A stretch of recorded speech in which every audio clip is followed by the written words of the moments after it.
Hello everyone, Lakshmi পুজোর দিনের video নিয়ে চলে এসেছি। সকাল সকাল ঘুম থেকে উঠে পড়েছিলাম, উঠেই আমি ফ্রেশ হয়ে নিয়েছিলাম। যতই পুজো করতে না পারি, ফ্রেশ তো হওয়া চাই। তারপর দেখো আমি ঘরে এখানে ধূপকাঠি লাগিয়ে নিলাম। আর ঘরে তো ধূপকাঠি জ্বালানোই যেতে পারে, সেটা তো কোনো সমস্যা নেই। তারপর এখানে আমি একটুখানি ফল খেয়ে নিলাম, আর ফল টল খেয়ে তারপর একটু হাসাহাসি করছিলাম, কেন কি আমার কোনো কাজ ছিল না। আর এখানে দেখো সেদিন হয়েছিল ভেজ রান্নাবান্না, তো আমি খাওয়া দাওয়াটাও করে নিয়েছিলাম। আর এখানে আমার বর বিকেলবেলা রেডি হচ্ছিলো বাইরে যাবে বলে। তো তারপর আমি টুকটাক করে একটুখানি ভিডিও করে নিচ্ছিলাম, আর ওর সেদিন বাড়িতেও যাওয়ার ছিল। আর এখানে আমি বসে বসে নিজের পেটু হাতাচ্ছিলাম, আর সারাদিন খাওয়া দাওয়া করা, পেটু হাতানো ছাড়া আমার আর কোনো কাজকর্ম নেই।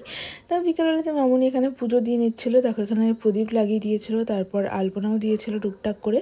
তো ভালোই লাগছিল, আর বাড়িতে পুজো টুজো হলে আমার খুব ভালোই লাগে। আর দেখো এখানে চাঁদও দেখা যাচ্ছিলো, পূর্ণিমার চাঁদ, খুব সুন্দর লাগছিল চাঁদটা দেখতে। তারপর দেখো পুজো দিচ্ছিল, তো আমি এখানে একটু চলে এসেছিলাম প্রণাম করার জন্যে। আর তোমাদেরকে একটুখানি দেখিয়ে দিলাম ঘরোয়াভাবে আমাদের পুজো হচ্ছিল, লক্ষ্মী পুজো। যাই হোক, তারপর বাইরে গিয়ে দেখছিলাম যে বাইরেও আলপনা দিয়েছে, ভালো লাগছিল দেখতে। আর এখানে চাঁদটা আরও সুন্দরভাবে দেখা যাচ্ছিল। তারপর বাড়ির থেকে প্রসাদ নিয়ে চলে এসেছিলো, আর আমিও থালা সাজিয়ে নিয়ে বসে পড়েছিলাম। আর পরে আবার যদিও বা খিচুড়ি এনেছিল, সেটাও খেয়েছি। আর খিচুড়িটা এবারে এত ভালো বানিয়েছিল মা, কি আর বলবো তোমাদের। জমিয়ে খাওয়া দাওয়া করে দিনটাকে এন্ড করেছিলাম। তোমাদের দিনটা কেমন কেটেছে আমাকে জানিও কিন্তু। Bye bye.